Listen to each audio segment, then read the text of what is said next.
Welcome to the Orthodontic Pearls Podcast, where we share tips and tricks to better your clinic, business, and life.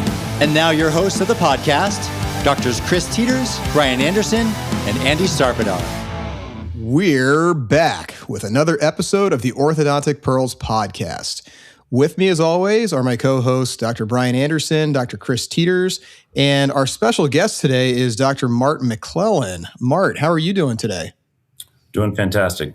Thanks for an invitation.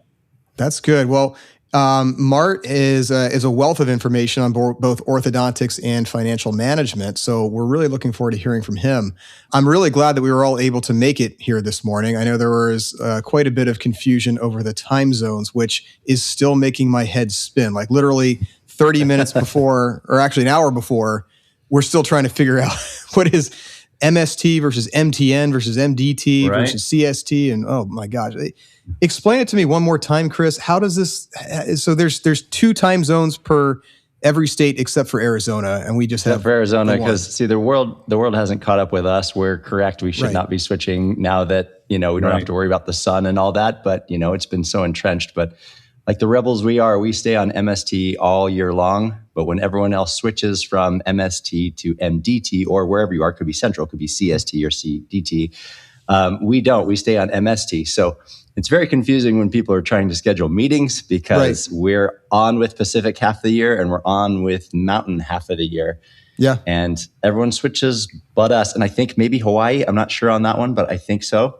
So whenever scheduling, always talk about in the way the rest of the world sees it, not the way that we see it, as stubborn as we are, because we are the most confusing for sure. So I think we decided we'll just talk in terms of Pacific, Mountain, Eastern, or Central. And it'll be up to us to check our iPhones to make sure the world calendar is in sync, and we'll go from there. So it's like, guys. For example, Pacific, PST, PDT, Mountain, there's MST, MDT.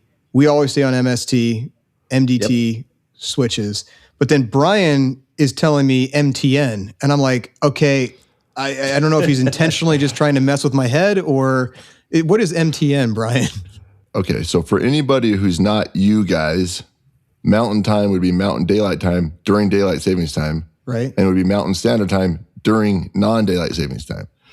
Mountain is a broad category that if anyone's following Daylight Savings Time, it's going to give you the correct time. But for you guys, Mountain doesn't really work because you guys don't honor Daylight Savings Time. Yeah. So...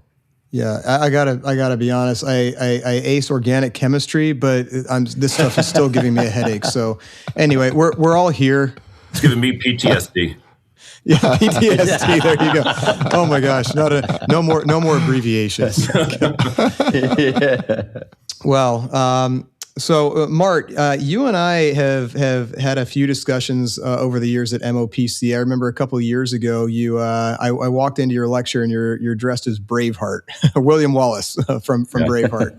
Yeah. Tell us a little bit about first of all why someone would choose to dress like that for a lecture, and how that sort of underlies the philosophy that drives both your personal and professional lives.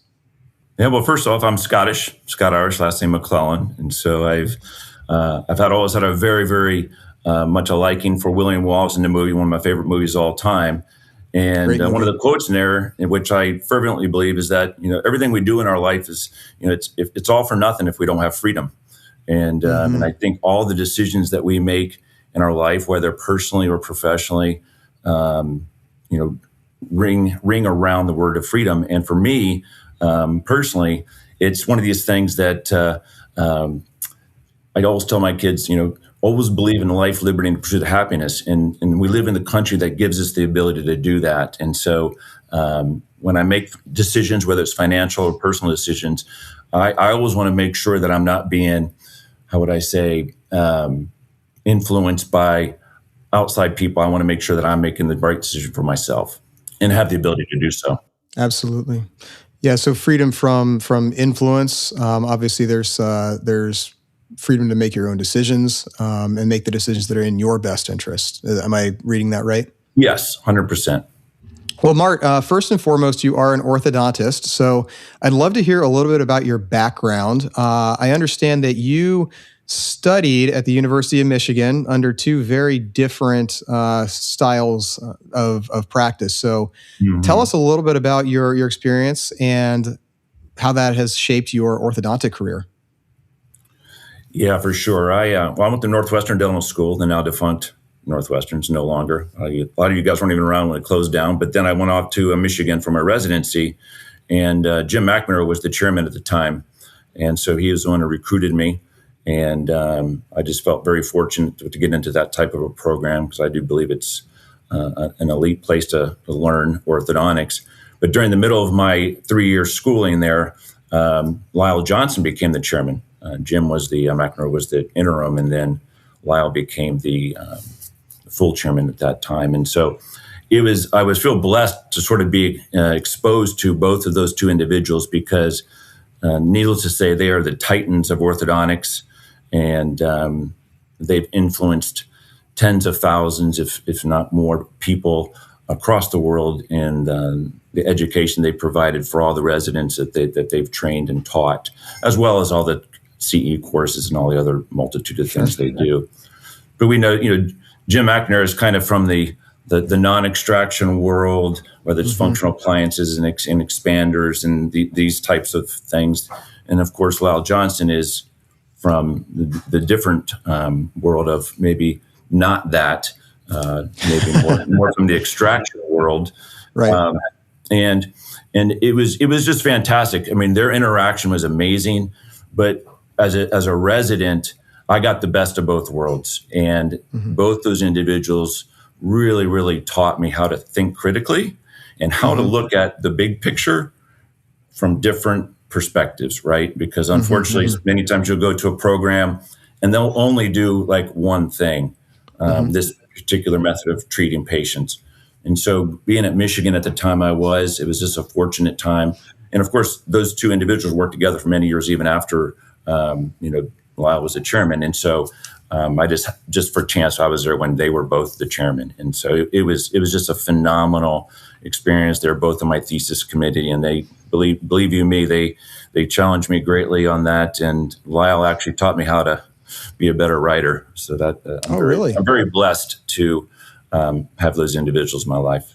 Well, they come at things from slightly different perspectives. Now, my understanding, correct me if I'm wrong on this, but Jim McNamara seems to be a little bit more of a progressive kind of person, like pushing the envelope. You mentioned non-extraction, expansion, functional appliance. Whereas Johnston seems to be more on the conservative side of things, like pushing back, like what does the data say? And if you can't back this up with well documented research, then it's basically crap, and we should not be doing it. So, did you find that having those two perspectives change the way that you approach clinical orthodontics? Did you find that there was one you resonated more or less with? In the end, I did resonate more with Jim's thought process because he was one that he always says, "Hey, well, let's give this let's try this, let's do this." And I like the ability to do that. We weren't necessarily locked into one thing, but at the same token, we know there's a lot of different methodologies of doing things out there. There's a lot of vibe out there now on this whole sleep stuff that's going on. That there's a lot of pushback here and there on the research pieces of this, and Lysle really, really showed us how to, even though he believes in that side of the equation, how to really dig down into the papers and understand everything so that, even if it is kind of junk science or science that may not be real or appropriate, that at least you have the knowledge that you looked at it in an open-minded way. I think that's important, and we talk about that a bit on the show too. There is a tension between those two, and I think that I don't want to say truth, but I want to say the healthy perspective is somewhere in the middle. A healthy degree of progressivism in the sense that we want to push the envelope, we want to get better. We don't want to necessarily just stick with what works when we could find something that works better. That's how we progress, and that's the inevitable part of change. On the other hand, you don't want to just jump into everything that sounds cool just because it sounds cool. The shiny object. Yeah, exactly. Yeah, you can't just chase the shiny object. You need to have some degree of rigor in vetting and investigating and making sure that this is the correct way of going forward, of learning from history, of learning from the data and respecting what that tells you. Because the danger of unfettered progressivism is that you just go with what feels right and there's no real objectivity. There's no checks on that. So you can I think you can get into trouble either way. But ideally, my thought is there's a tension between the two. And as you said, we have to remain open-minded, but also skeptical. And Andy, I think this is important to take note of, that these things do not have to be enemies, these different perspectives. Right. And what Mart's describing is where these two doctors, well-respected and thought leaders for sure, icons, I think, Mart, you said, legends, maybe you said, I don't know. But I think all of us would say that they fit that category, that they were able to work together, and how that's so much better when you see each other as like, hey, you're my we're checks and balances for each other. Like, because I can go too far off the rails with this type of thinking, and you're there to help me. And you actually work together and you respect the quote unquote opposition. I hate even saying that word because, I mean, we don't have a great way to conceptualize this, even the way we speak about it. I guess what I'm trying to say though is I think it's so important to respect the differences in thought. Because as you mentioned, Andy, it's like a guardrail. Yeah. And when there can be mutual respect and when you can stop trying to achieve universality, meaning at some point, it is better to be more progressive for this particular patient in this particular circumstance. And that's each doctor's, that's what we do. We have to make that call. But it's not always going to be that way. There's going to be a different patient where it's going to be more this other way. Yeah. And so we want to say that there's a universality, but there's very little that's universal. And so we really need to be trained in both ways of thinking. And like you said, Andy, I think the healthy perspective is somewhere in the middle. Why? Because it can pivot to either end of the spectrum, so to speak, as needed in each particular case. Because, and we've talked about this before too, the scandal of the particular. You're always dealing with an individual that's totally, completely unique. And each moment is totally, completely unique. Yeah. Each, every single thing about this world and the universe is particular. All right. And so anyway, I just think that there's this great balance that we oftentimes don't appreciate. And so we just demonize the other side. Yeah. And then we are just stuck and we have no guardrails. And then we're really just lost. So I think you mentioned the word tension. We got to hold the tension. And thank God there are different perspectives out there. Thank God that there are different ways of practicing. There's different needs and wants in the community, because we're always talking about how orthodontics is not a commodity. And it seems fallacious to then turn around and say, well, there's only one way of doing things, and this is the absolute right way. It strikes me that a lot of the people who think so dogmatically like that would tend to be the beneficiaries if it was restricted to that point. I think that we all tend to argue for the version of the profession that we have a competitive advantage in. And I think that goes largely regardless of where you stand on the issue, whether you tend to be more progressive or conservative. We tend to want the profession to go in the direction that suits our skill set, So that's just a thought. I don't think that I think that incentives, again, are the strongest driving force in the world. And it would be fallacy to assume that anyone is truly unbiased in what sort of data they accept or what sort of studies they seek out. And I think that's the way we need to think about this. So if we go back to the days of like Jim and Lysle, I would imagine they were both very strong personalities. I remember, Ricketts would say, this is because I am Robert Murray Ricketts, right? Like some of these guys feel they're very strong in their side. So I'd imagine there'd be some tension there, just the sense of their expertise and not, this resistance to meet, in the middle. Was that your experience in learning from both of them? Did they totally disagree with one or the other? Or did they kind of have this approach that maybe the middle ground is somewhere That's more correct.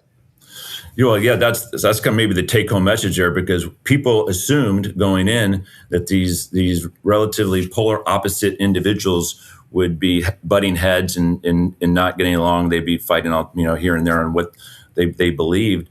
But in reality, they wanted just to sort of interact and work together and come to the middle. And so I love that. And so even though, whether it's, the world of politics we're living in, or the world of personal finance we're living in, or in the world of healthcare and orthodontics, I do think that the answer, it does almost always fall in the middle there. But it's good to have dialogue from people to, give you the ability to communicate and talk together to come to a resolution. Whether you agree with it in the end or not, that is totally fine. But at least you have the ability to have a how would I say, a very interactive dialogue. Yeah. That's great to hear. So I always remember the legend of like the rubber chicken. Did that exist when you were going to school? It did. In Michigan? It did. Yeah. What is this? The rubber chicken? Yeah. So you could probably maybe explain it better, but there was, this story of when you go to interview at Michigan that Jim McNamara would ask you, well, why are you going into orthodontics? And if you answer to help people. It was Lysle. It was Lysle, not Jim. Oh, it was Lysle. I'm sorry. I mixed him up. He would slam a rubber chicken on the desk and he says, to kind of scare the applicant, and he says, open the mouth of the chicken. So you open the mouth of the chicken. Inside there's a little piece of paper. You open it up. It says, I'm going into orthodontics to help people. I love this guy. His way to mess with people. But I think that's just funny, those. You hear a canned message so many times, that's when you get the rubber chicken. Right. Good. Yep. I love that. I love that. Those canned responses. World peace. Anyway,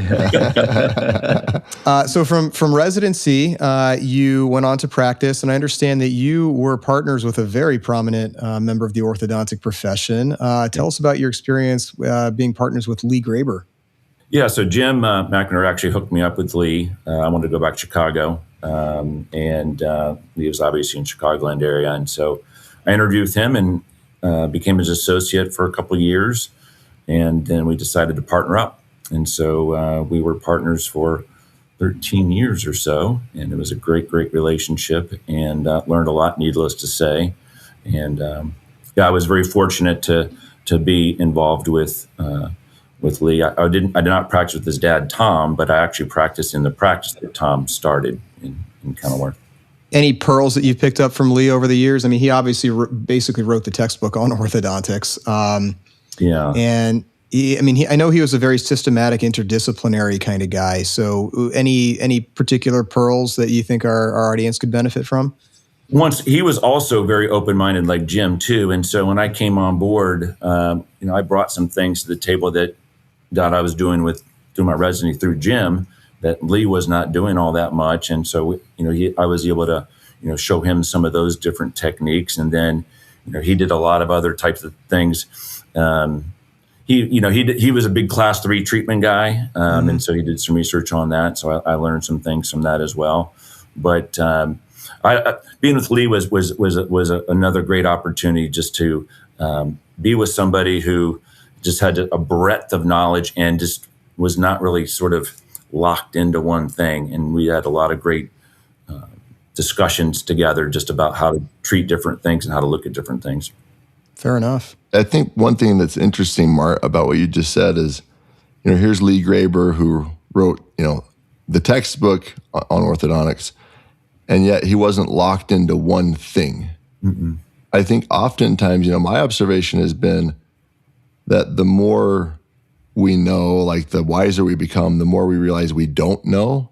Mm-hmm. And so to me, that's the sign of somebody who you can kind of trust, is they do know a lot, but they have enough humility to kind of not pick any one particular thing. You know what I'm saying? Because otherwise you can imagine that, imagine he could have been very dogmatic, but it sounds like he was pretty open and pretty flexible. Yeah, he was. And I think a lot of, whether it's the concept of freedom, you have to be open-minded and receptive, I believe, to further your own persona as well as society. And, those types of individuals are ones that, have advanced our profession. And I think it's because they're willing to maybe work outside the box, sort of have some guardrails, but also have the opportunity to say, listen, in order to advance what we're doing, you sort of have to maybe venture out and take that, step beyond. Now, Mart, obviously a very well-experienced orthodontist. That was your first profession. But when you graduated, I know you had some challenges with investing, with finances, as we all do. And that led you down a bit of a different path. So tell us what it was like managing finances right out of residency for you and how that presented an opportunity for a new path, so to speak. Yeah, I think it's pretty safe to say that the educational experience for people in personal finance is very lacking, not just for dental students, but Americans in general. And so when you get out of school, you're just kind of thrown to the wolves and you just don't really know what you're doing. You just hope you cross paths with people who are going to lead you down the right way. And when I got out, I was just getting a little frustrated by the lack of development of my personal financial situation, and it just was not working. And when you started putting the numbers on the paper, you're like, we get a later start in life as orthodontists. We don't usually get out to around 30 or so, and so our runway is much less than some of our buddies who graduated in college, roughly 10 years earlier. And so right. I recognized there's a problem, and so, but once again, I didn't know what I was doing until I had a financial situation that I didn't know how to answer. And I don't know if you want to call it divine intervention or whatever it is, but my dental school classmate called me up. He practiced down in Southern Illinois and called me up, says, hey, I was working on patients. He said, I'd really like you to meet with this guy. He's changed my life financially. And anytime I get a warm referral on anything, I'll be more than willing to sit down and have a conversation. And so this gentleman came up named Tim Stride, and I presented him with my financial dilemma because I didn't know how to answer it. And so he goes, we have this system or this model where we can actually verify that decision side by side and analyze it economically to see what's going to be the correct answer for you and your family. So he sat down, he had no skin in the game, and he just showed me how it worked. I'm like, okay, that makes sense. And so that decision to do what I did with him and not do what my previous advisor was advising, which he was churning things which were inappropriate, proved to be probably one of the biggest financial decisions in my life, because it enabled me to do things that I was never able to do if I did not have that model in place. And so, and the beauty of it is that it's funny. We all believe as orthodontists and doctors in evidence-based healthcare, with Lysle and these things. But the funny thing is nobody believes in evidence-based financial planning, because if they did, they wouldn't be doing nearly anything that they're presently doing. And so it's very interesting when you analyze it economically and verify it, that what's going to be the right decision to give you the most benefits and most output into the future. And so my wife and I and our family became Tim's clients for 7 years. And we went through the dot-com crash. And everybody was just, all my buddies and friends were, lost quite a bit of money. And not that we didn't lose any money, but we just kind of smoothed through it, just like his model presented. And so in 2004, I approached Tim. I said, hey, Tim, your model actually worked as you said it would, which my other advisors, it was not working. And I said, hey, what would you think about us partnering up and getting your message to the healthcare professions, the dental world? And so I never in a million years expected, because I love orthodontists. I think it's the blessed profession. It's phenomenal. And I will say it's amazing. People pay us for that the services we provide for our families and our kids and parents and adults. But I also felt a mission to get this word out. And it's not an easy word to get out, because it's not a traditional world. It's not what everybody else is doing. But that's what I like. I like sort of venturing out into other places to experience things other people don't know about. So we started Macro Wealth in 2004. And so I was juggling orthodontics and personal finance for roughly 20 years. I'm really not practicing orthodontics at all anymore. But my partner was an accountant, trained accountant. He no longer does accounting either, but he's been doing it for 35 plus years. So he did it full time while I was juggling both those balls. I want to dig a little bit into this, Mart. So, you mentioned that you had some traditional financial advice right out of residency. You mentioned churning. That sounds to me like a lot of trades, which obviously is, problematic in terms of fees and taxes and things of that nature. Can you tell us what was the specific financial advice that you got out of residency, and why would that be the wrong move for a resident these days? Well, when residents get out, their most valuable asset is their ability to work, because they don't have anything, right? So they, it's their hands, their brains, their back. So, when they don't have assets, you need to protect your assets. And so one of our mantras, or one of our foundational principles, is you need to protect yourself to the max, whether it's disability insurance, life insurance, umbrella insurance, all these different things. Because if the event occurred, if you got sued or you got in a car accident or whatever, the answer is always, what do you want, is the max. Yet we've never really met anybody who's ever had the max when we first meet them. And so when young residents get out, we want to make sure that we can maximize all their coverages as much as possible with little to no out-of-pocket cost, because they don't have any money. Right. And so one, that did not happen for me, for one. And then they started saying no. And then secondly, they said, well, start moving all the monies into these investments. And, some people think it's controversial. I don't think it's controversial at all. But what in the traditional world of personal finance, what's the first thing people say when they go into investments? What's the first thing you should do? They say the first thing you should do is you max out your retirement plan. Right. And that didn't make any sense to me. I'm like, well, why would I want to, lock up my money for 30 years at that time and not have the freedom and the control and the flexibility of my dollars today? Because retirement plans are totally fine. They're totally appropriate, but they're not really, they should not be your first move.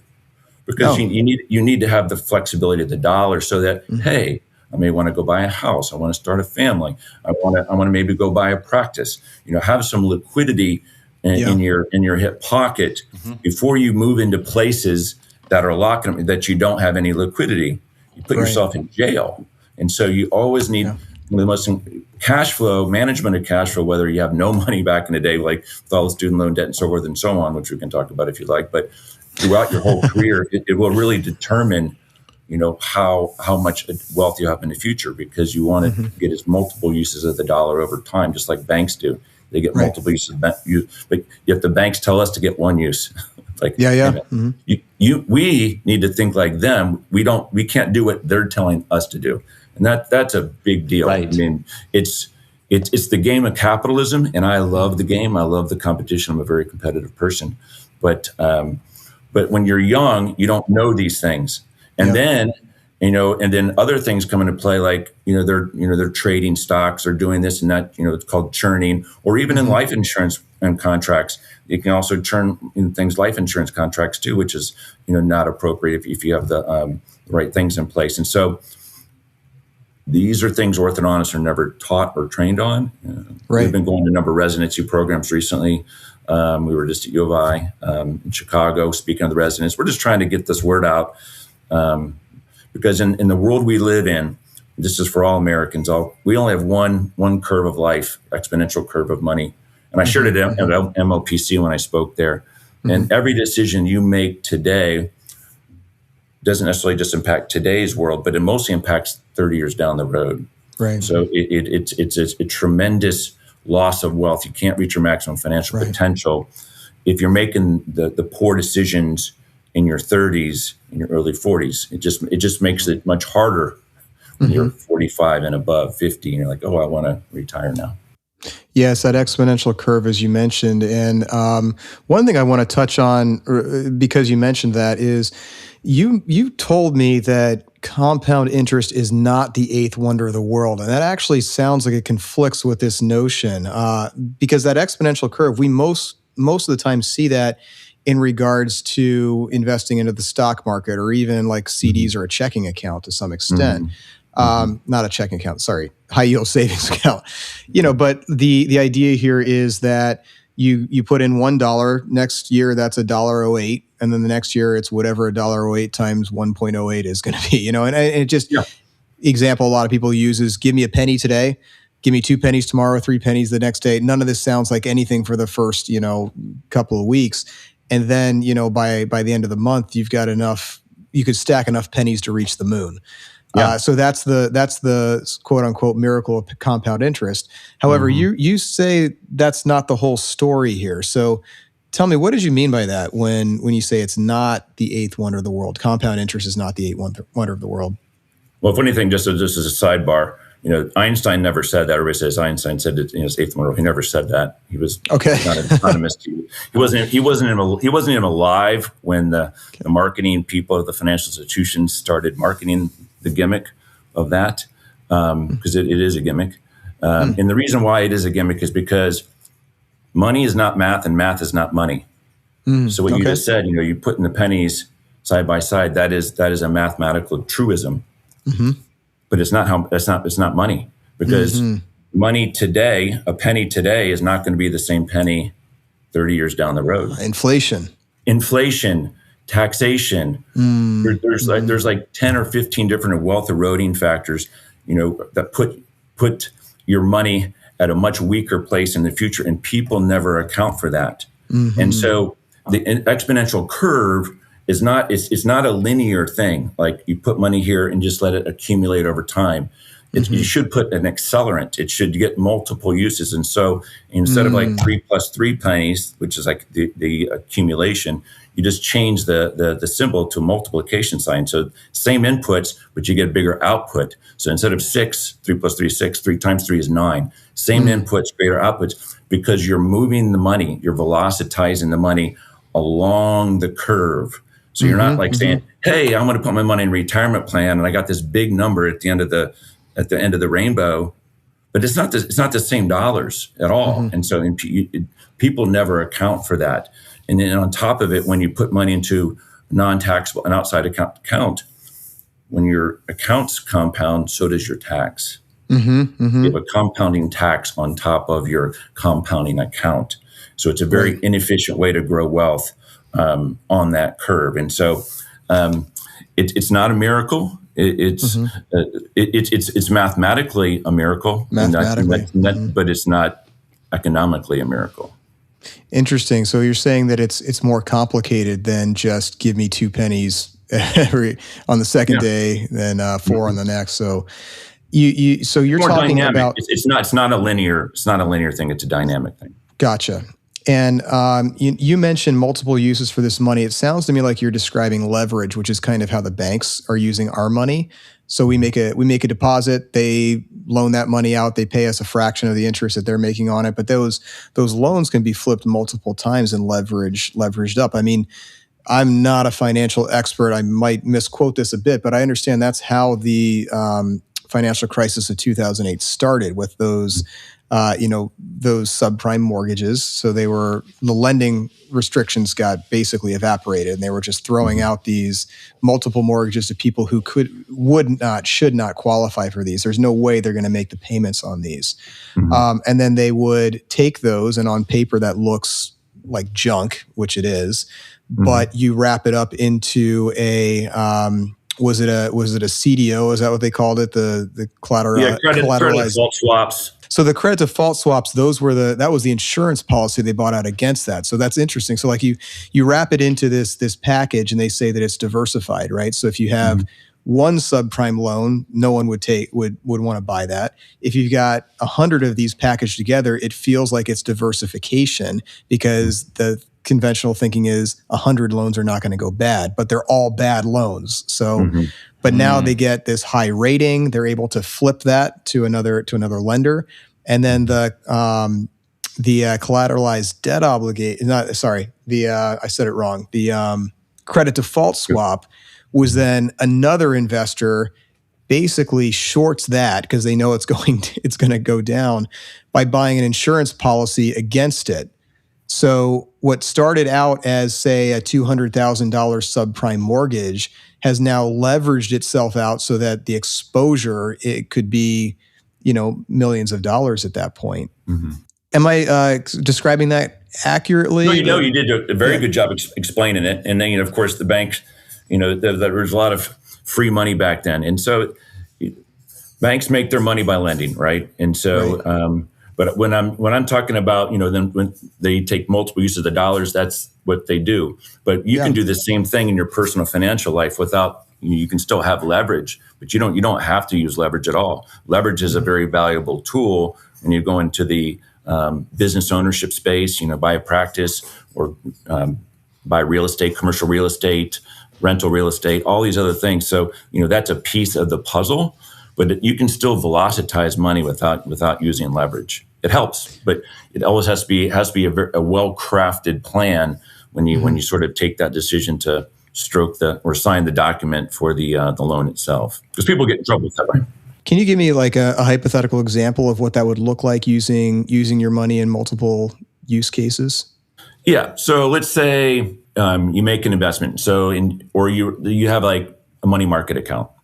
Okay. Or a fund or an outside investment is stocks and bonds. And so instead of letting the interest compound within those accounts, why not just peel those funds off and move them into another account? Let that account build up to a point that says, okay, now there's enough money in there. Now let's move that money and maybe make a real estate investment. Mm-hmm. Then you make a real estate investment. Then the real estate investment will throw off rents. Then you'll take those rents, you'll move those over here. Then you say, all right, well, maybe let's peel off some of those dollars and put that down into a retirement plan or maybe a Roth account. Or maybe I need to increase my protection because as your wealth gets larger, that's another big mistake people don't do. They don't increase their disability insurance. They don't increase their life insurance. They don't increase their umbrellas. They don't do all these things. They sort of like, they set it and forget it, don't pay any attention to it. Now you're exposed because you're more successful. So you always have to, make sure that piece of the puzzle is accounted for.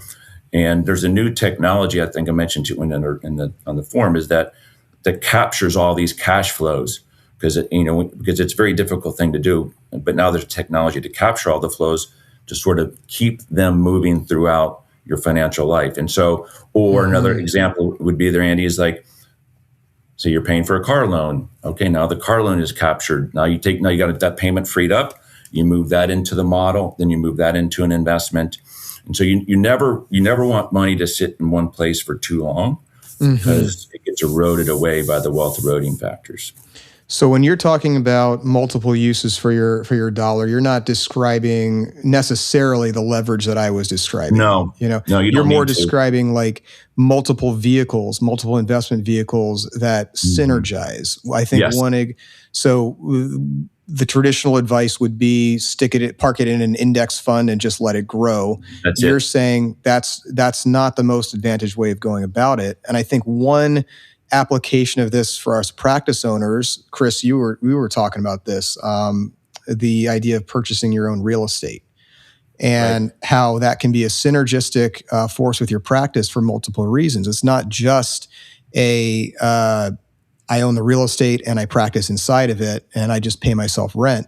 There are actual tax advantages that you could set up to go against your take-home income. And we don't have to go into specific details on that, but suffice to say, if you had $500,000 to put in as a down payment on your building versus just park it in the stock market, it could be a much better position to own that real estate, not just from a compounding perspective, not just from it's going to grow at a higher rate than the stock market, but the tax ramifications of owning that are going to make your take-home income greater, which gives you more money to put into other investments. So it sounds like you're describing a synergy between multiple pockets, multiple buckets in your portfolio. The whole ends up being more than the sum of its parts. 100%. And so that people need to realize, and there's no magic financial product out there. There's nothing anybody can have that say, hey, this is going to be it, right? And so everything that we invest in, everything has an advantage and a disadvantage. And so it's the advisor's job to sort of say, hey, let's take advantage of what it can do, but understand the disadvantage and the downside of it, right? And so we love real estate, and your points are exactly right. And And it's a great retirement tool for orthodontists. We love orthodontists who own their own building. There's a lot of good transition tools with that. You can sell your practice and keep the building. You can keep them. There are so many great strategies with real estate, but it's just one piece of the puzzle. So a lot of people have not been around long enough for that 2008 debacle where real estate just got crushed. Right. So there's a lot of people like real estate's the answer. No. It's just a piece of the puzzle, and how it's like a chess game. How you position there's just only a certain finite number of products out there, right? And it's how you position them on the game board of chess to get the financial checkmate first. That wins faster, and that's the acceleration piece. Most people go accumulations, put the money here, let it set, and just like numbers on paper. There's no enjoyment behind that, nor is there any acceleration behind that. And so you always want to. When you take these chess pieces, you want to position them in a place to maximize your wealth, not only in today's world, but in the future as well. I think that's very sage advice. And obviously this sounds like it can get kind of complicated. There's a lot of nuance to it. It probably involves law, accounting, real estate expertise. With the way that your company is structured, how is it structured? How is it that you can, it seems like it's a very challenging, almost you can consider interdisciplinary, and it's Johnny, please clean this up. This is a mess, but let me rephrase this. It sounds to me almost like a good wealth plan is an interdisciplinary plan in the same way that we would approach a edentulous case. So you're going to have your accountants, your lawyers, your real estate professionals, all using their expertise to come up with a singular direction, a singular plan. How is macro wealth management set up to accommodate those different perspectives and synthesize this unified plan for a doctor to operate? Yeah, that's a really, really great question, and the answer comes down to this: when we all professionals, all people will surround themselves with a series of advisors, whether it's an accountant, whether it's an attorney, a banker, real estate person, maybe a property. There'll be a series. We call them micromanagers, and they're very, very skilled in those particular areas of their profession. The problem is that when was the last time you sat in a room, like a board of directors room, Andy and Chris and Brian, and all those advisors were talking on your behalf to say, how's your financial plan working? Mm-hmm. The answer to that question is never. I mean, it's very rare. Right. So our job at Macro Wealth is we call ourselves the macro manager. We sit shoulder to shoulder with all the clients we work with, and we look at there's five different pieces of personal finance. There's the protection, which is the insurance and estate planning. Then there's the savings, which is retirement plan, liquidity accounts. And then there's the growth accounts, which is the investment accounts and real estate, commercial, private equity, all these other things. And then there's cash flow and debt. So our job is to make sure that all those advisors are working on your behalf and that they're all rowing the boat in the same direction. Unfortunately, you'll have an investment guy over here and an insurance guy over here, and you'll have an accountant over here, and they may be, they may not agree. And then here we are, the orthodontists in the middle, like, well, what do I do now? Mm-hmm. I don't know. Yeah. Who's right? It's like, well, usually the guy with or the gal with the strongest personality or the best business sales pitch wins the game. Yeah. And so our job is to sort of bring an evidence-based view. Okay, the investment guy says this, the insurance guy says this, the attorney says this.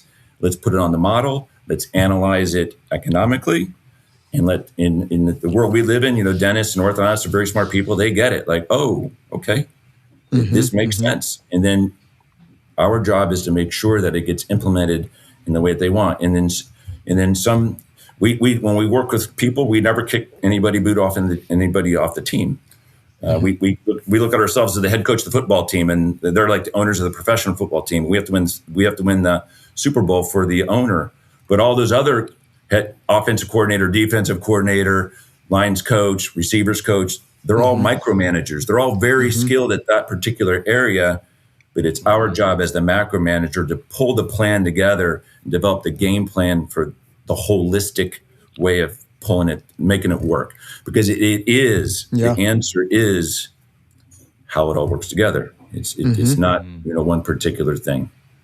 Yeah, I mean that's where the real need for an advisor comes. I know that from my own experience, I'm kind of stuck in the middle sometimes. I have my real estate broker, I've got my accountant, I've got my lawyer, and I will send multiple emails to each of them and say, how would you approach this, blah blah blah, and they'll give me different answers. But then it's up to me to put it all together and kind of say, all right, which one is right. Now, you mentioned evidence-based. I want to ask you a little bit about your approach there, because I think that like a lot of people out there in the end, it kind of feels like go with my gut. Sometimes there's a clear mathematical answer, but at the end of the day, it's like, all right, well, it comes down. A lot of us are probably thinking, yeah, which guy was more convincing, and it's the guy who took me out to lunch and, you play golf with, and maybe that accountant who's a little drier, his tax advice kind of goes out the window because you're so jazzed on this sexy real estate option that you were sold at over the golf course. So, tell me about your evidence-based approach. What is this scale, so to speak, that you put it on to objectively evaluate so that we're not making emotional decisions? Yeah, I mean, the fact of the matter is money is very emotional, right? And so there's the emotional and the relationship thing, and then there's the economic, financial thing. And it's a tough balance. Usually emotions win. I mean, that's people make decisions for stock market's going up or stock market's going down, and they're bailing or they're doing this or doing this, and or there's the herd mentality. Oh, everybody's doing this, I got to do this. Emotion just dictates a lot of decisions, and there's so much misinformation out there. Maybe the easiest one to sort of, in an evidence-based way, and a great pearl for everybody to sort of wrap their head on is like maybe debt. How do we manage debt? Debt's really a very emotional thing, right? People say it's, the Bible, all these things like, but there's people out there that are on the radio talking about, get rid of the debt as fast as possible and then move on to the next step. We all know who that is. That is not evidence-based information, because you would, if you put that on the model and you measure the decision to manage that debt in an incorrect fashion, whether it's, do I pay cash for the building or my house? Do I 15-year mortgage or 30-year mortgage? What's the best? Nobody says, well, I don't know. I don't know what's the best. In their mind, they think it's the best because maybe their parents told them, their grandparents, but unequivocally, it's in the banks. They price their interest rates close to make you take like a 15-year mortgage.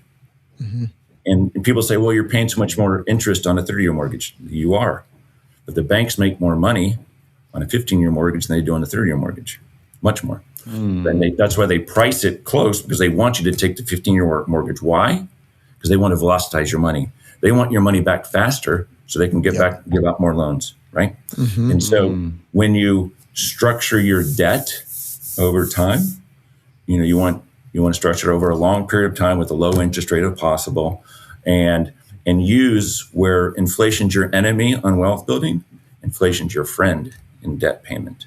$1,000 payment today is not going to feel like $1,000 payment 30 years down the road. I promise you. And so, because inflation just crushes that thing, and then you get the tax benefits on top of it if it's in real estate. And so, we can prove the evidence-based way on the model. You just put them up on the model. Do I pay cash? Do I do 15-year or 30-year or any type of debt instrument? You can put it on there and say, what do you measure it?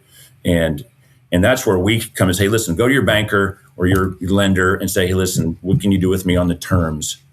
Because it's not about, is the interest rate. People chase the interest rate. It's not about, the interest rate is important, but the terms are more important. Also student loans too, by the way, on that decision too. So, okay. Sorry. Of course. Me too. Well, this is something close to my heart because my wife and I, when we first bought our house, probably about 10 years ago now, we had this exact debate. And I was at that time of the mindset, let's just get the shortest term that we can because of what you're saying, because I've seen all these models where it's like, well, I don't want to pay $200,000 of interest if I can pay 80. But what I failed to account for was inflation, was the time value of money, was the fact that if we cut our monthly payment in half by doing a 30-year loan, that does a couple of things. I mean, first of all, it gives me more money in my pocket to invest in cash flowing assets, which your house is Cash not. flow. Yep, exactly. Right. And it also it gives me flexibility. I always have the option of paying that loan down faster. I did the same thing. That was my same reasoning with my practice loan, as I took out the longest term that I could on it, because I'm thinking cash is king. And if I have an extra $2,000 of cash flow in a startup practice, that could only benefit me in those lean months. I can always pay the same monthly payment and pay a little bit more interest in the long term if I'm comfortable with it. Or I can just keep those payments stretched out and have more of a buffer in my pocket right now. Not to mention, the leverage concept here. If we're in a very low interest rate, I think a lot of us are probably in that situation now. A lot of our homes are at, an interest rate that will never return again. I mean, below 4%. No. We're probably not seeing that anytime soon. I would want to hang on to that as long as possible. And I'm so grateful that I did a 30-year mortgage, because also, like you said, just in the past 10 years, look at what inflation has done to the dollar. Oh. A $3,000 payment in 2015 was a lot. Nowadays, it doesn't seem like as much. It's just eroding that. So I've heard it phrased that debt is a hedge against inflation. And I want to talk to you a little bit about inflation specifically and some of these macroeconomic factors we're up against. I listen to Lynn Alden. She's an investor. She has this newsletter. I think she's one of the smarter people that I know. She's awesome. I have to run her articles through ChatGPT sometimes just to dumb it down for me so I can understand what she's talking about. But in a big sense, I know you're going to agree with me on this. One of the biggest issues that we face as a country is the national debt. And it is exploding at an exponential rate. It's crazy when you look at these graphs and people don't really understand what $40 trillion represents. It's a truly unfathomable amount of money. True. And the fact that Mart, you might know this better than I do, but like our interest service on this debt is approaching GDP, or has it surpassed our GDP at this point? No, but it's close. It's close. Yeah. It's unsustainable. It's unsustainable. And when you look at where this is coming from, there's two sides of this. There's the idea that we should tax more, tax the billionaires. But I saw a figure that if you completely liquidated all of the billionaires' wealth, like everything in the country, it would fund the government spending for 8 months. It doesn't even scratch the surface. That's if we had no more billionaires. So this idea that we can just tax the rich to tax our way out of this problem, mathematically, it's a ludicrous statement. Morally, I think it really comes down to a moral argument for more people than an actual, evidence-based one, as you would describe. The other idea is that we can cut spending to fix this. And those spending cuts, we saw that with Doge. They took that chainsaw to everything. Think what you will about their methods, but even with those cuts, which mostly got reinstated, it wasn't going to do anything about the debt crisis, because 70% of our spending goes to entitlements like Social Security and defense spending. That's 70%, and everything else, all the welfare, all the things that are shown as the moral arguments against spending, like welfare queens are always thrown up there, a pittance compared to what we're spending on Social Security and defense spending, which neither party is going to cut, and no one wants to cut.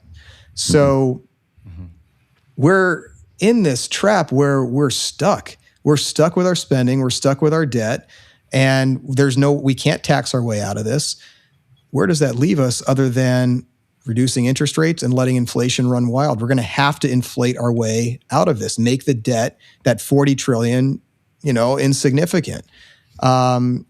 So in an inflationary environment, what do we do with our money? I've heard that we should be putting it into inflation-resistant assets, and the people who are owning the assets are the ones who can ride the inflation wave up, And those who are relying on their time, relying on their labor, are the ones who are really going to be hurting in the future.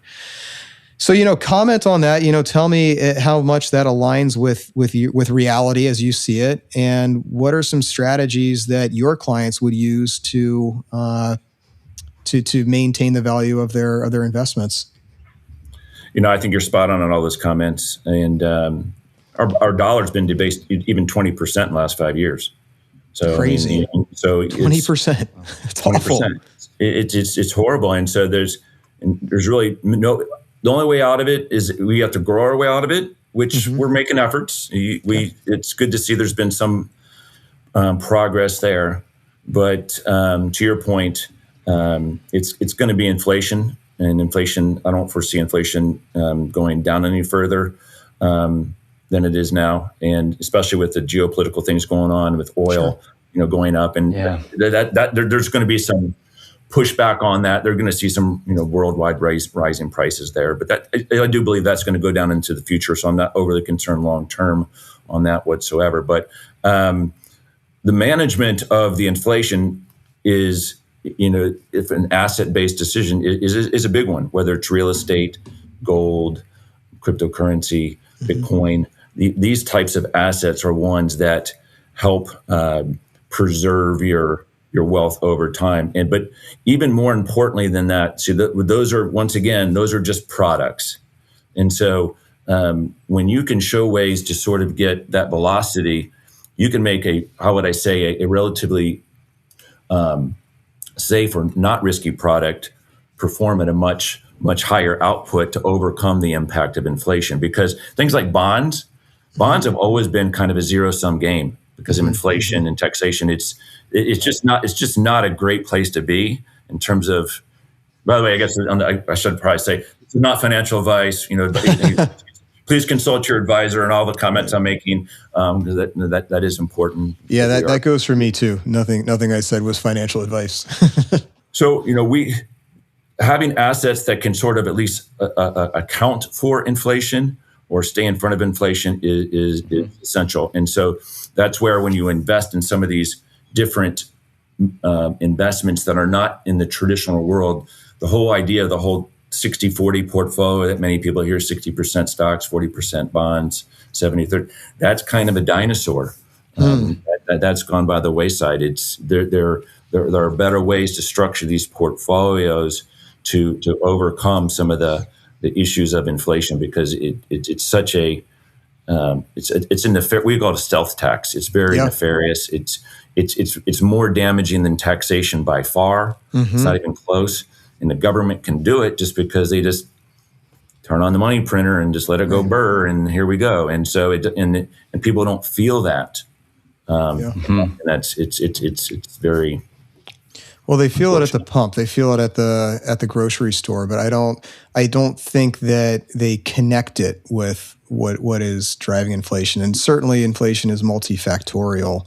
I mean, like lending, reducing interest rates increases lending, and that increases inflation. Because the main way that money is quote unquote printed, it's not a literal printer anymore. It's through this lending. The more lending that is able to occur, the more money goes into circulation and the greater inflation goes up.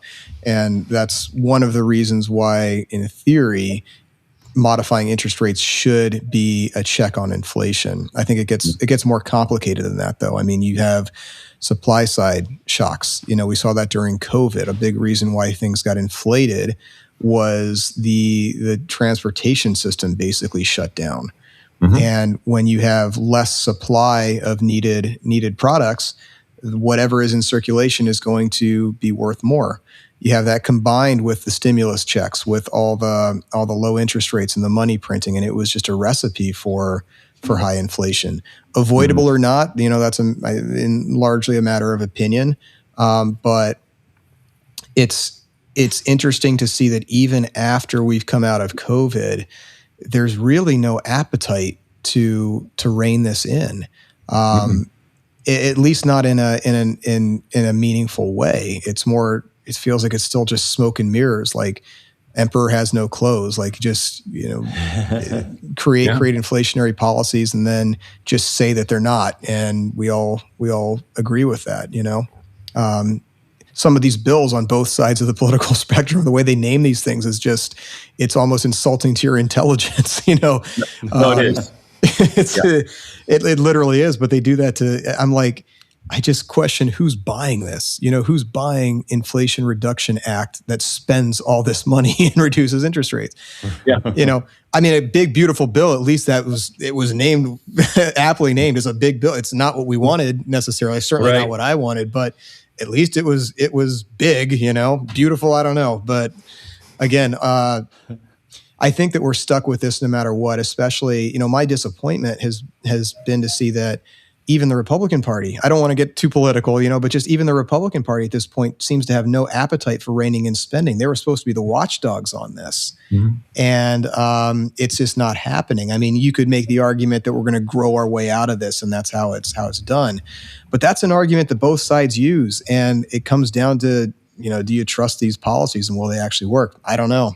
I hope so. I wouldn't want to root against America, but I also want to hedge my bets. So I think that understanding this and coming up with a strategy that is not just park your money in a money market and watch it compound is going to be important.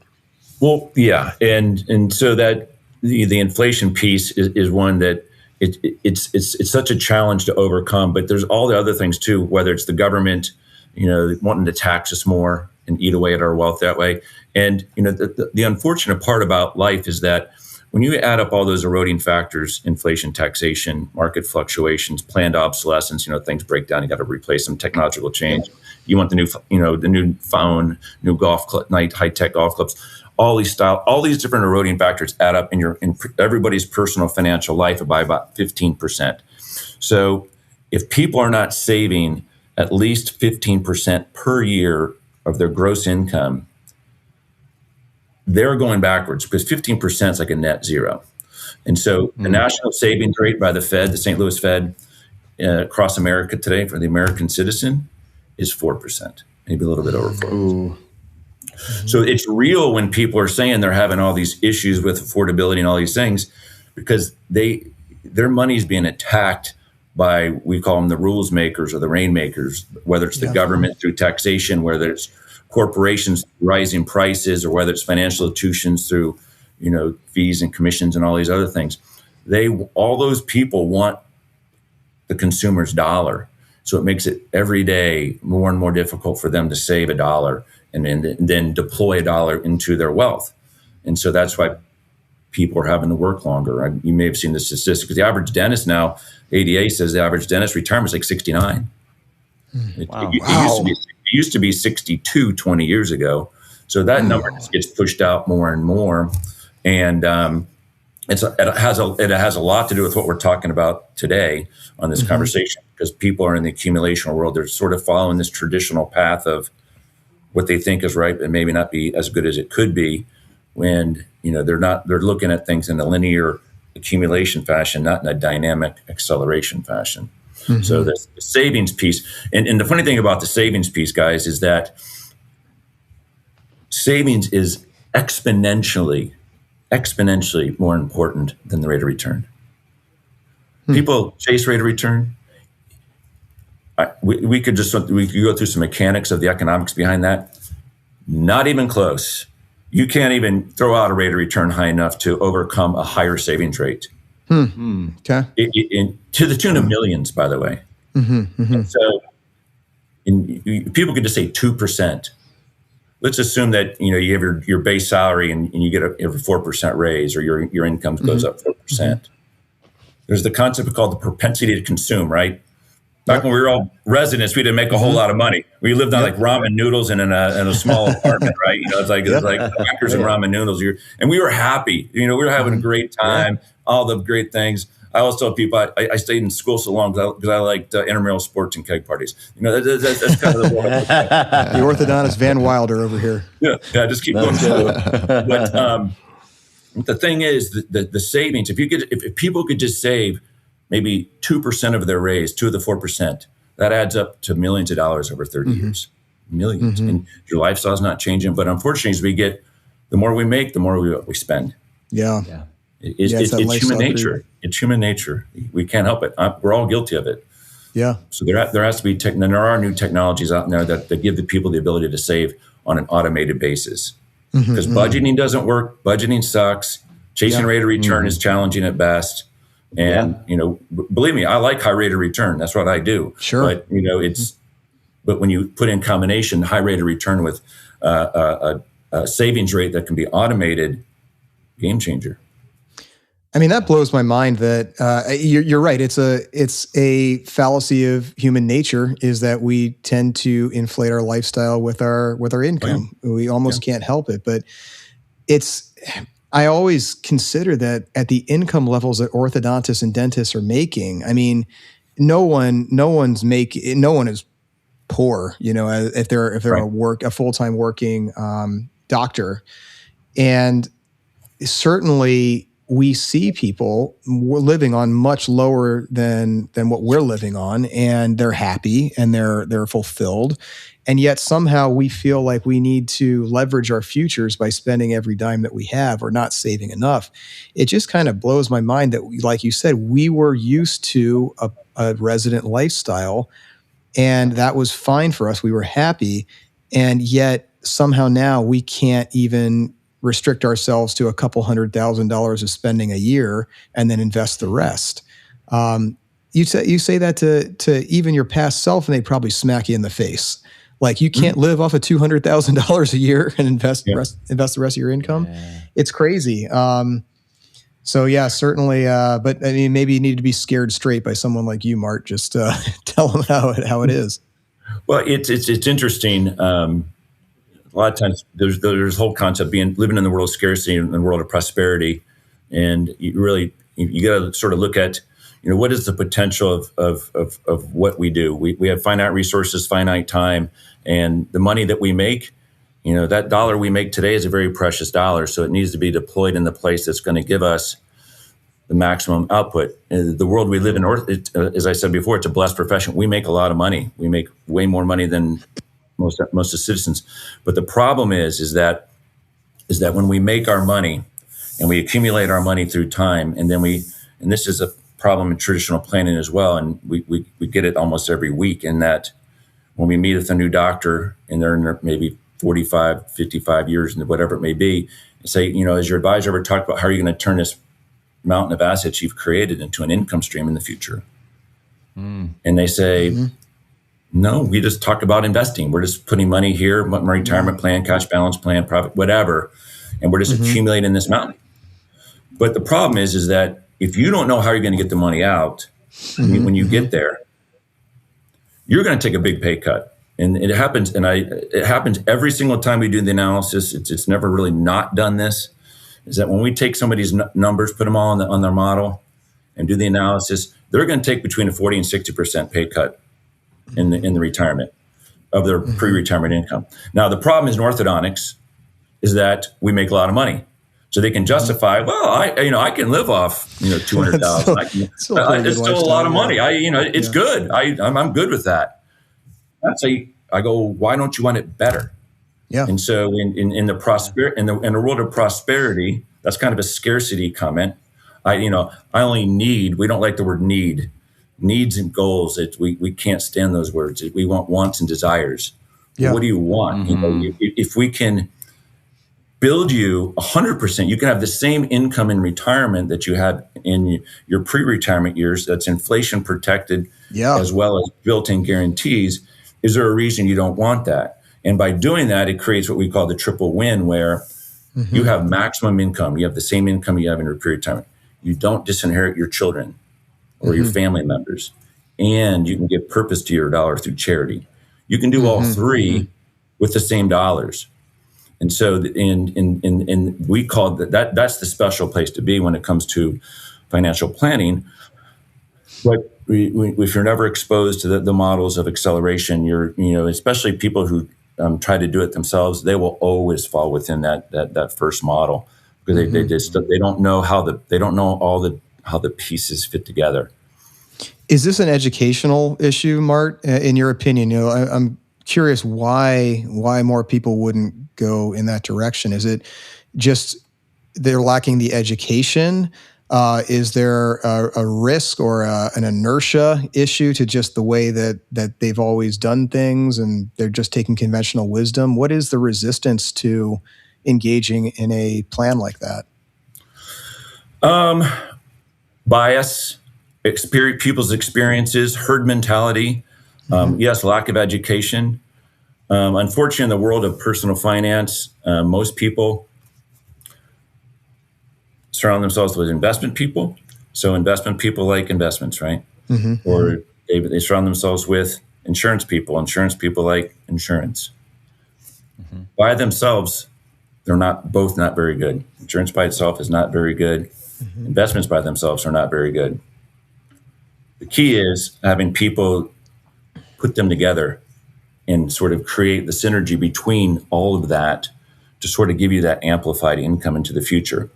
And that is the secret sauce, how all those pieces fit together in specific, mathematical ratios.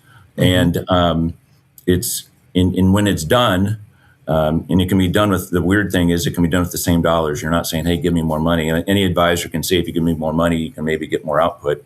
How about give me the same dollars, and then you'll do it. And when you put those together like that, you actually take less risk and you'll get more output.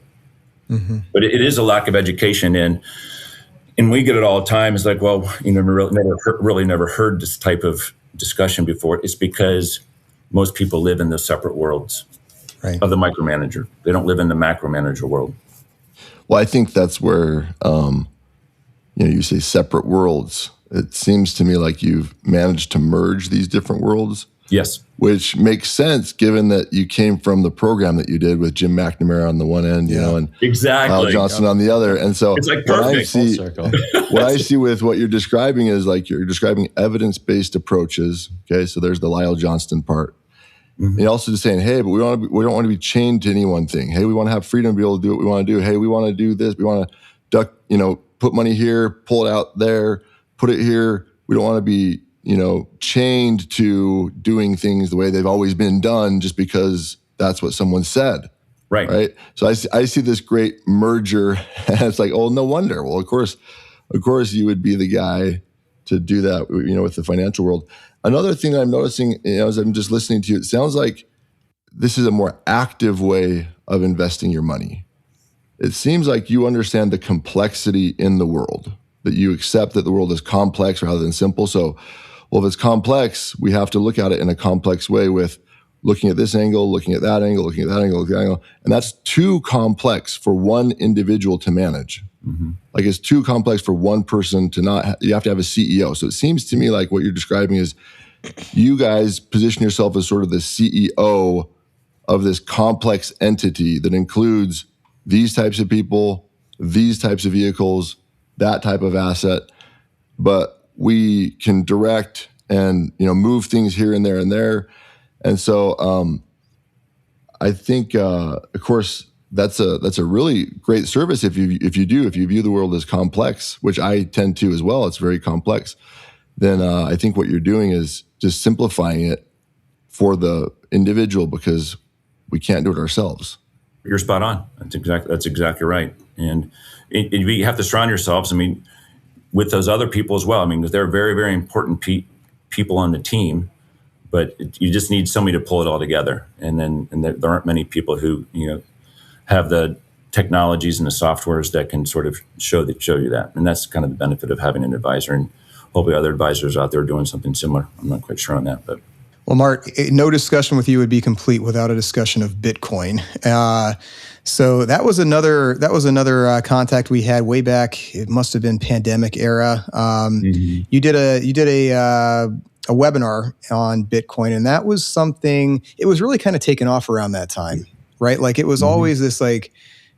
Everyone had heard the word before. I didn't really understand what it was, but we were all getting kind of curious because the news was showing it's just skyrocketing. And I was on this webinar, and you explained how Bitcoin works, and I know that that's a very critical part of your portfolio. Probably not the biggest part of your portfolio, but tell us, if you can, just kind of dumb it down, the idea of what is Bitcoin, what is the theory behind it, and why should that be a part of our portfolios? Yeah, I'm of the belief that Bitcoin is going to be a significant portion of the future of money. It was created back right after the financial crisis. We've come back a couple of times to 2008 and the financial debacle back then, but it was created by an anonymous person called, or a group of people called Satoshi Nakamoto. And it's digital currency, like digital gold. And the beautiful part about it, unlike the Federal Reserve and the government who can print money into oblivion, keep printing, there are only 21 million Bitcoin that will ever be mined from the computer. And then it's just a network of computers that are all connected all around the world. And they're mined over a certain period of time every single day. And the beauty of them is it's a fixed amount. And right now we're right around 20 million total Bitcoin that have been mined. And what I love about it is that it's immutable, it's transferable. So you can, I like gold, but it's not very portable, right? You can't put $1 million of gold in your back pocket, where you can put $1 million of Bitcoin in your pocket. And so, and it's decentralized. So there's no overarching entity that controls it. It's controlled by the world or the network of all the computers. And so there's nothing that can influence its creation. And I absolutely love the fact that it's decentralized, because we know the problems that the centralized world has created, the central banks and all this. And it's not good for our society. It's not good for the people of the world. And so this is only going to get bigger through time. It's incredible. It's only maybe a couple trillion, the whole crypto world. I mean, it's NVIDIA, the company, NVIDIA, Apple, those companies alone are bigger than all the cryptocurrency in the world. It's crazy. So we are still in the infancy of this technology that is going to be every bit the part of everything we're doing, whether we're going to, I believe in orthodontic practices. I looked into it years ago of accepting Bitcoin. I would have loved to accept Bitcoin as a methodology of payment, but we'll be paying for things with this. Governments are owning it now. Governments using it as the reserve currency. United States government is a big holder of Bitcoin. They own like 300,000 Bitcoin. So this is something that, and as more and more people adopt it, it's going to be more of an equation in the world we live in. And so it's not going away. And since it's a fixed amount, you're sort of seeing the benefits of supply and demand, right? Yeah. As the supply decreases, guess what? The price goes up. And it's the best performing asset in the last 15 years by a long shot, which really leads into, should it be part of people's portfolios? Well, there's been a 10-year research study done by Bitwise that says, even if you don't know what Bitcoin is, don't like Bitcoin, or whatever reason, Bitcoin, if you have a 2 to 3% allocation to your portfolio, because it's considered an alternative investment, it enhances the overall rate of your entire portfolio at the same standard deviation or the same risk. So what that tells you is that there's no reason not to have it, because people say, oh, Bitcoin's risky and volatile. Yes, it is. But that's why you don't have a lot of it in your portfolio, right? So if you have a piece of the pie in there, great. I mean, and so that just, like anything, there's no magic product. But this is kind of salt on the steak. It just kind of makes it all work better. And there's, of course, all these other technologies with the blockchain is, whether it's real estate, and we are just scratching the surface of the world of cryptocurrency. Mart, let me ask you, just out of curiosity, if I could, for a moment, just because, Bitcoin's fairly new to me, and it kind of, I guess, comes to that chicken or egg or creation question. Like you talk about, there's these computers that have mined this currency, and there's a limited amount. Where did it come from in the beginning? What created this system, right? It's decentralized, but there's got to be something that either created it, came up with the concept, made this fixed amount. How did this all start, if you don't mind sharing? By cryptographers. These gentlemen I'm just going to make assumption, Jim. We don't know who created this per se, but I'm assuming it's a group of people. I did meet a person in Egypt, Craig Wright, who's a very controversial person, who says he's one of the creators on the group. Some people say that's nonsense, but I tend to believe it. But it did start all on the. It wouldn't be able to create if it wasn't for the blockchain. The blockchain is an immutable ledger, and that's the platform that it got created on. And so, and it's code. It's digital code, and it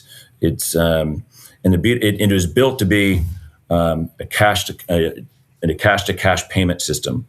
No middleman. So, I would send you a Bitcoin directly. Boom. No, not going through the banks, not going to the regional banks, not going through the central bank. It's just point A to point B, and that's why it was created, to sort of take out all those other all the other parts of it, the guts of it.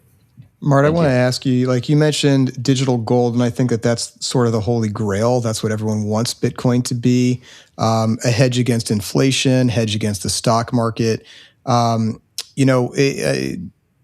recent time, we have seen that this has oscillated more or less right in line with the stock market. It has gone up as high as, what was the peak, like 120? 125, 126, yeah. Yeah, it was way up there, which that was the all-time peak. We've seen other peaks, around the pandemic, where it got up to like, I think 80,000 or something, then crashed down to around 30.